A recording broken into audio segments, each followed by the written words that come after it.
হেই everyone, অলিউডের জগতে স্বাগতম। আজ আমি তোমাদের জলি এলএলবি মুভি সিরিজের দ্বিতীয় কিস্তির কাহিনী শোনাবো।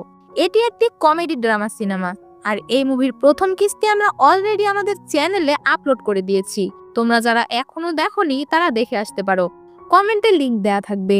এই মুভিতে আগের সিনেমার নায়কটি নেই। এই সিনেমায় তার মতো ক্যারেক্টার থাকবে অক্ষয় কুমার, যাকে কমেডির কিং বলা হয়।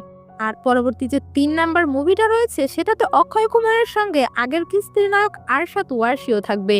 আর এই বিষয়ে আমি এক্সপ্লেইন শেষে জানিয়ে দেব। এটা অনেক মজার একটা সিনেমা, তো মজার কাহিনীগুলো তো আর এক্সপ্লেইনে বোঝানো সম্ভব নয়, তবে আমি মুভির আসল কাহিনীটি তুলে ধরার চেষ্টা করব।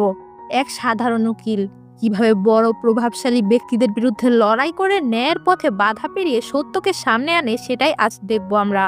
তো দেরি না করে চলো যাওয়া যাক মুভির কাহিনীতে। অলিউড প্রেজেন্টিং জলি এলবি 2। মুভিটি রিলিজ হয় 2017 সালে। তো মুভির কাহিনী শুরু হয় অ্যাডভোকেট জগদীশ্বর উরফে জলি মিশ্রাকে দেখিয়ে। সে একজন উকিল, আর সে লখনৌতে তার ওয়াইফ পুষ্পা ও তার একটা ছোট ছেলের সাথে থাকতো।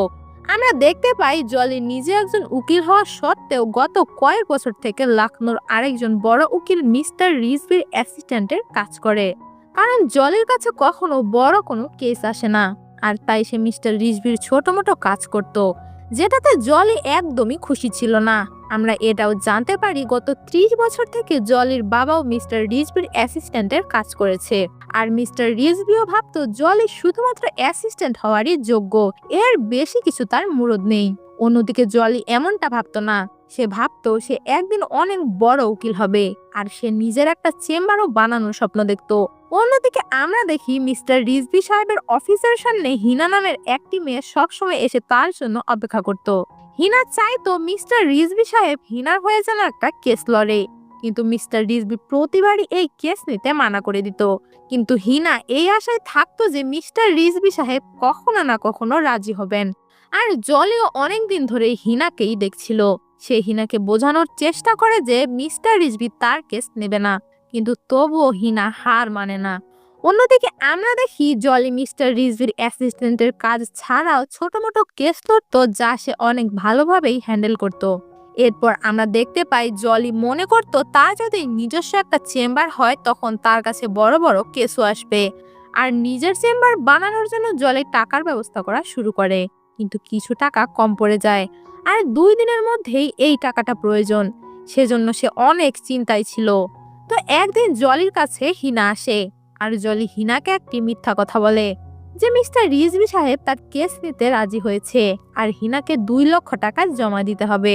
আর হিনা তার কথায় রাজি হয় এবং কোনোভাবে 2 লক্ষ টাকা ব্যবস্থা করে জলিকে এনে দেয়। আর সেই 2 লক্ষ টাকা ব্যবহার করে জলি তার চেম্বারটি বানিয়ে ফেলে। কিছুদিন পর হোলির দিন জলি যখন তার পরিবার সহ হোলি সেলিব্রেট করছিল, তখন হিনা হঠাৎ করে তার সাথে দেখা করতে আসে এবং তার সাথে প্রতারণা করার জন্য অনেক চিল্লাতে থাকে। হিনা জানতে পেরেছে মিস্টার রিজভি সাহেব রাজি হয়নি তার কেস লড়তে। জলি তাকে মিথ্যা বলে প্রতারণা করে টাকা নিয়েছে। জলি মনে মনে ভেবেছিল তার চেম্বার তৈরি হয়ে গেলে সে নিজের চেম্বারের কাগজ বন্ধক রেখে হিনার টাকা ফেরত দিয়ে দেবে, কিন্তু হিনা তো টাকা চায় না, তার তো চাই ইনসাফ। আর এইসব বলে হিনা সেখান থেকে চলে যায়। অন্যদিকে জলির বাবা যখন এসব জানতে পারে, তিনিও জলির এই কাজে অনেক রেগে যায়, আর মিস্টার রিজভিও জলিকে চাকরি থেকে বের করে দেয়, কারণ জলি তার নাম করে হিনার থেকে টাকা নিয়েছিল।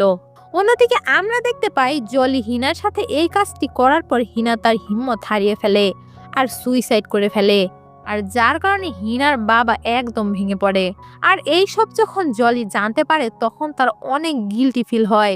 সে মনে করে তার কারণে হিনার জীবন গেল। এরপর জলি জানতে পারে 8-9 মাস আগে হিনার স্বামী ইকবাল কাসিমকে পুলিশরা মোহাম্মদ ইকবাল কাদির নামের একজন টেরোরিস্ট ভেবে তাকে অ্যারেস্ট করেছিল। কিন্তু অ্যারেস্ট করার কিছুদিন পরই ইকবাল কাসিমের সাথে হিনার বিয়ে হওয়ার কথা ছিল। তাই বিয়ের দিন ইকবাল কাসিমকে একদিনের জন্য বেল করে বিয়ে করার জন্য আনা হয়। কিন্তু বিয়ের একদিন পরে ইন্সপেক্টর সূর্যবীর সিং ইকবাল কাসিমকে এনকাউন্টার করে দেয়। আর হিনা এটাই প্রমাণ করতে চাইছিল যে তার স্বামী ইকবাল কাসিম নির্দোষ ছিল এবং তার নির্দোষ স্বামীকে যারা মেরেছে সে তাদের সাজা চেয়েছিল। তো এবার জলি ঠিক করে সে হিনা ও ইকবাল কাসিমের ইনসাফ করাবে। সে ঠিক করে সে হিনার এই কেস লড়বে। আর সে এই কেস নিয়ে একটা পিআইএল ফাইল করে।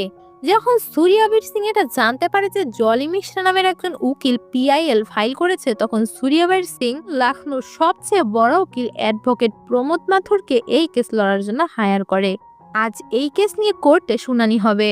আর এই কেসের জাজ ছিল সেই প্রথম কিস্তির সুন্দরলাল ত্রিপাঠী। এরপর দুই পক্ষ তাদের নিজেদের কাগজ প্রদান করে, কিন্তু জলি যে পিআইএল ফাইল করেছিল এর জন্য তার কাছে কোনো উপযুক্ত প্রমাণ ছিল না। অন্যদিকে অ্যাডভোকেট প্রমোদ মাথুর তার পাওয়ার ও সূর্যবীর সিং এর সাহায্যে এটা প্রমাণ করে যে জলি অযথা সবার সময় নষ্ট করার জন্য পিআইএল ফাইল করেছে। সুন্দরলাল ত্রিপাঠী কেসের আরেকটি তারিখ দেয় আর জলিকে ওয়ার্নিং দেয় পরবর্তী তারিখে যেন সে উপযুক্ত প্রমাণ আনে। আর জলিও বেশ চিন্তায় পড়ে যায়। এরপর জলির একটি বন্ধুর সাহায্যে বেনারসে থাকা একজন রিটায়ার প্রাপ্ত কনস্টেবলের খোঁজ পায় জলি। এরপর জলি তার সাথে দেখা করতে যায়, আর সেই লোক বলে 5 লাখ টাকার বদলে সে ইকবাল কাসিমের এই কেসের এফআইআর এর কপি আর যত কিছু জরুরি কাগজ রয়েছে তা সে এনে দেবে। আর জলিও এতে রাজি হয়ে যায়। আর জলি তার চেম্বার বিক্রি করে 5 লক্ষ টাকা সেই লোককে দিয়ে দেয়। এরপর জলি রামকুমার ভাদৌরিয়া নামের একজন ব্যক্তি সম্পর্কে জানতে পারে। আসলে যেদিন ইকবাল কাসিমের এনকাউন্টার হয়েছিল সেই দিন একজন সিনিয়র কনস্টেবলও মারা গিয়েছিল।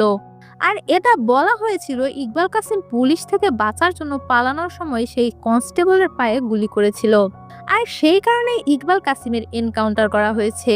আর যে কনস্টেবলের গুলি লেগেছিল তারও মৃত্যু হয়। আর তারই ছেলে রামকুমার ভাদৌরিয়ার কথা জলি জানতে পারে। জলি তাকে উইটনেস হিসেবে নিয়ে আসে, আর সেও সেই দিনের সাথে কানেক্টেড এফআইআর সহ সকল কাগজপত্র কোর্টে সাবমিট করে। আর সেই কাগজের সাহায্যে জানতে পারে যে আসলে পুলিশ ইকবাল কাসিমকে ইকবাল কাদির ভেবে ধরেছিল, আর তাদের শুধুমাত্র সন্দেহ ছিল ইকবাল কাসিম টেররিস্ট গ্রুপের সাথে মিলিত। আর ইকবাল কাসিমকে ধরার জন্য পুলিশের কাছে সেরকম কোনো প্রমাণও ছিল না। অন্যদিকে রামকুমার ভাদৌরিয়া এটা বলে যেদিন তার বাবার গুলি লেগেছিল সেদিন সে তাকে দেখতে হাসপাতালে গেলে সেখানকার একজন কনস্টেবল রামকুমারকে এটা বলেছিল যে ভুল করে তার বাবার পায়ে গুলি লেগেছিল। তখন তারা বলেনি যে ইকবাল কাসিম বা ইকবাল কাদিরের পালানোর সময় তার পায়ে গুলি করেছিল। তো এত প্রমাণ প্রদান করার পরও অ্যাডভোকেট প্রমোদ মাথুর তার টেকনিক ব্যবহার করে জলিকে উস্কে দিয়ে সিন ক্রিয়েট করে, যার ফলে সেখানে জলি আর প্রমোদ মাথুরের মধ্যে হাতাহাতি শুরু হয়ে যায়। আর জাজ সাহেব এই কেস এখানে স্থগিত করে দেন আর তাদের দুজনের সাথে কথা বলেন। এরপর অ্যাডভোকেট প্রমোদ মাথুর রামকুমার ভাদৌরিয়ার সত্য মিথ্যার নার্ভ টেস্ট করার পারমিশন নিয়ে নেয়। আর প্রমোদ মাথুর তার টাকা আর পাওয়ার দিয়ে সেই টেস্টের ভিডিও কাটাকাটি করে এবং ডাক্তারদের থেকে আলাদা রেকর্ড তৈরি করে নেয়। আর কোর্টে এটা প্রমাণ করে যে জলি রামকুমারকে দিয়ে এসব মিথ্যা বলিয়ে নিয়েছে, যার ফলে রামকুমার ভাদৌরিয়াকে অ্যারেস্ট করা হয় আর জলির বিরুদ্ধে ডিসিপ্লিনারি অ্যাকশন নেওয়া হয়। এরপর জলি জানতে পারে ডিসিপ্লিন কমিটির চেয়ারম্যান মিস্টার রিজভি সাহেব, যা শুনে সে অনেকটা ভয় পেয়ে যায়। কিন্তু রিজভি সাহেব যখন তার ফয়সালা শোনায় তখন তিনি জলিকে নিজেকে নির্দোষ প্রমাণ করার জন্য 4 দিন সময় দেয়। আর এই কথা শুনেতে জলি অনেক খুশি হয়ে যায়। এরপর জলি ও পুষ্পা এই কেস নিয়ে স্টাডি করছিল। তখনই তারা ইকবাল ও হিনার বিয়ের ছবি চেক করার সময় তারা দেখতে পায় সেখানে আরেকজন পুলিশ অফিসার উপস্থিত ছিল, যার সম্পর্কে তারা আগে জানতো না। আর কিছুটা খোঁজ খবর নেওয়ার পর জলি জানতে পারে এই পুলিশ অফিসার হলো কাশ্মীরের পুলিশ অফিসার, আর তার নাম হলো ফাহিম ভাট। এরপর জলি ফাহিম ভাটের সম্পর্কে জানার জন্য কাশ্মীরে যায় এবং সেখানে গিয়ে কাশ্মীর পুলিশের কাছে সাহায্য চায়, কিন্তু তারা ফাহিম ভাটকে চেনে না জানায়। কিন্তু আমরা দেখতে পাই সেখানকার একজন পুলিশ অফিসার সূর্যবীর সিংকে কল করে এবং জলির এখানে আসার ও ফাহিম ভাটকে খোঁজার খবরটা তাকে জানিয়ে দেয়। অন্যদিকে একজন কনস্টেবল জলিকে ফাহিম ভাট সম্পর্কে আলাদা কিছু জানায়। সে জানায় ফাহিম ভাটকে একটি মিথ্যা কেসের জন্য সাসপেন্ড করে দেওয়া হয় আর তার বিরুদ্ধে এই মুহূর্তে কেসও চলছে। তো একদিন কোর্টে ফাহিম ভাটের হাজিরা দেওয়ার সময় জলি তার সাথে দেখা করতে যায় আর তার সাথে কথা বলে। ফাহিম ভাটের কাছ থেকে জলি জানতে পারে আসলে ইকবাল কাদির নামে যে টেররিস্টের কেস আছে তা ফাহিম ভাট হ্যান্ডেল করছিল, আর সেই লখনৌতে গিয়েছিল এটা কনফার্ম করার জন্য যে আসলে ইকবাল কাসিমই সেই ইকবাল কাদির কিনা। আর সে যখন ইকবাল কাসিমের বিয়ের সময় পৌঁছায় তখন সে লখনৌ পুলিশকে বলেছিল ইকবাল কাসিম সেই টেররিস্ট নয়, আর এরপরে সে সেখান থেকে ফেরত আসে। এরপর সে যখন জানতে পারে ইকবাল কাসিমের এনকাউন্টার হয়েছে তখন তার অনেক খারাপ লাগে, আর তার মনে হয় এখানে অনেক বড় সড় ষড়যন্ত্র আছে। আর সে কাশ্মীর পুলিশ এবং লখনৌ পুলিশকে এটা বোঝানোর চেষ্টা করে এটি যে হলো সেটা খুবই খারাপ হলো। এমনকি সে নিজেই সূর্যাবীর সিং এর বিরুদ্ধে কমপ্লেইন ফাইল করে, যার ফলে ফাহিম ভাটকে একটি মিথ্যা কেসে ফাঁসিয়ে সাসপেন্ড করে দেওয়া হয় ও তাকে অ্যারেস্টও করা হয় যাতে সূর্যাবীর সিং এর বিরুদ্ধে সে কোনো প্রশ্ন তুলতে না পারে। এরপরে আমরা দেখতে পাই সেখানে কিছু লোক এসে ফাহিম ভাটের উপরে গুলি চালায়, কিন্তু ফাহিম ভাট কোনো রকমে বেঁচে যায়। আর জলি ও ফাহিম ভাট সেখান থেকে পালিয়ে যায়। আর কাশ্মীর থেকে ফাহিম ভাটকে জলি লখনৌতে নিয়ে আসে উইটনেস বানিয়ে কোর্টে তোলার জন্য। ফাহিম ভাটকে যখন কোর্টে আনা হয় তখনই সেখানে কাশ্মীর পুলিশ চলে আসে আর বলে ফাহিম ভাট একজন ক্রিমিনাল, আর তাকে পালাতে সাহায্য করার জন্য জলি সহ তাকে কাশ্মীরে অ্যারেস্ট করে নিয়ে যাওয়ার জন্য তারা এসেছে। অ্যাডভোকেট প্রমোদ মাথুরও এটাই সাপোর্ট করে, আর জজ সাহেবও তাদের কথায় সম্মতি প্রদান করে।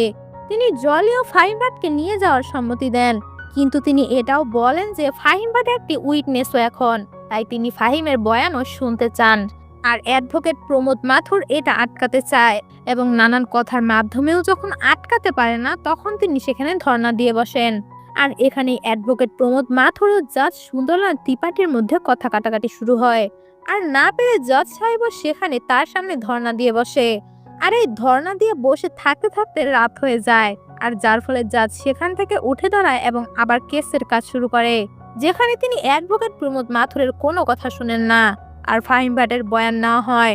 আর সে সবকিছু পরিষ্কার করে বলে দেয়। আর সে এটাও বলে ইকবাল কাসিম ইকবাল কাদেরী নয়। আর এরপরে সেখানে পুলিশ কমিশনার ও আরো কিছু পুলিশ অফিসার একজন ব্রাহ্মণ পণ্ডিতকে নিয়ে আসে এবং বলে এটাই আসল ইকবাল কাদির, আর তাকে আমরা খুঁজে বের করেছি, যে একটি ব্রাহ্মণ পণ্ডিত সেজে লুকিয়েছিল। আসলে জলে পুলিশ কমিশনারের বাড়িতে গিয়ে এটা বলেছিল যে তিনি যদি সূর্যাবীর সিং এর বিরুদ্ধে এই কেস লড়তে তাকে সাহায্য না করে তাহলে তিনি এখন পর্যন্ত যতগুলো এনকাউন্টার করেছে প্রত্যেকটার জলি পিআইএল ফাইল করবে। আর এই কথা শুনে কমিশনার ভি কে পাল তার কথায় রাজি হয়, আর সে ইকবাল কাদেরকে খোঁজার জন্য লেগে পড়ে। আর ফাইনালি তিনি ইকবাল কাদেরকে খুঁজেও পায়, কিন্তু কোর্টে ইকবাল কাদের তার নিজের আসল পরিচয় দিতে অস্বীকার জানায়, কিন্তু ফাহিম ভাট তাকে চিনে ফেলে। এরপর জলি জজের পারমিশন নিয়ে ইকবাল কাদেরকে হিন্দু শাস্ত্র নিয়ে জিজ্ঞাসা করে। আর এখানে মজার ঘটনা ঘটে, প্রথমে তো সে হিন্দুদের শাস্ত্র নিয়ে সঠিক উত্তরগুলোই বলছিল, কিন্তু ভুল করে তার মুখ থেকে সত্যিটা বেরিয়ে যায়। আর এটাই প্রমাণ হয় যে এই মানুষটাই ইকবাল কাদির। আর এরপর সে সবকিছু স্বীকার করে নেয়। আর সে এটাও বলে সেই সূর্যাবীর সিংকে বলেছিল সে যদি তাকে ছেড়ে দেয় সে তাকে অনেক টাকা দেবে। এই কারণে সূর্যাবীর সিং ইকবাল কাদেরকে ছেড়ে দেয় এবং আরেকজনকে অর্থাৎ নির্দোষ ইকবাল কাসিমকে অ্যারেস্ট করে এবং তাকে টেররিস্ট বলে এনকাউন্টারের নামে খুন করে। কোর্টে সবকিছু আসার পর ইকবাল কাসিমকে নির্দোষ ডিক্লেয়ার দেয় এবং ইকবাল কাদের ও সূর্যাবীর সিংকে অ্যারেস্ট করার জন্য আদেশ দেয়। আর সূর্যাবীর সিং এর বিরুদ্ধে মার্ডার, এভিডেন্স কাটাকাটি ও কোর্টকে মিসগাইডিং করার কারণে তাকে যাবজ্জীবন কারাদণ্ড দেওয়া হয়। আর শেষমেশ জলি এই কেস জিতে যায় এবং ইকবাল কাসিম ও হিনার ইনসাফ আনতে সক্ষম হয়। আর এই জয়ে সবাই অনেক খুশি হয়। আর এই সিনেমাটি এখানেই শেষ হয়ে যায়। এই মুভিটা আমি সংক্ষেপে শেষ করেছি। যেমন জলি স্কুটি দিয়ে যাওয়ার সময় তার স্কুটি একটি ছেলে মুছে পরিষ্কার করে দিয়ে কিছু টাকা চায়, তখন জলি করে কি পানির বোতল বের করে সেই ছেলেটির মুখ ধুয়ে মুছে দিয়ে বলে হিসাব বরাবর। এরকম আরো অনেক মজার মজার সিন রয়েছে এই মুভিটিতে। সব তো এক্সপ্লেইনে বোঝানো সম্ভব নয়, এগুলো দেখার জন্য তোমাকে অবশ্যই মুভিটি দেখতে হবে। আর এই মুভির আরো পরবর্তী নতুন পার্ট আসতে চলেছে। পরবর্তী মুভি পার্ট দেখতে চাইলে কমেন্ট করে জানিয়ে দিও। আর পরবর্তী যে 3 নাম্বার মুভিটি রয়েছে সেটাতে অক্ষয় কুমারের সঙ্গে আগের কিস্তির নায়ক আরশাদ ওয়ারসিও থাকবে।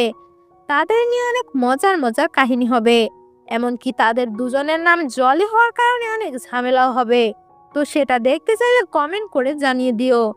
তো গল্পটা ভালো লেগে থাকলে অবশ্যই লাইক করে দিও ও চ্যানেলটাকে সাবস্ক্রাইব করে বেল আইকন অল করে দিও, যাতে পরবর্তী গল্পের নোটিফিকেশন পৌঁছে যায় তোমার কাছে। আর ফেসবুক থেকে দেখে থাকলে ফলো করে দিও। গল্পটা শোনার জন্য থ্যাংক ইউ সো মাচ।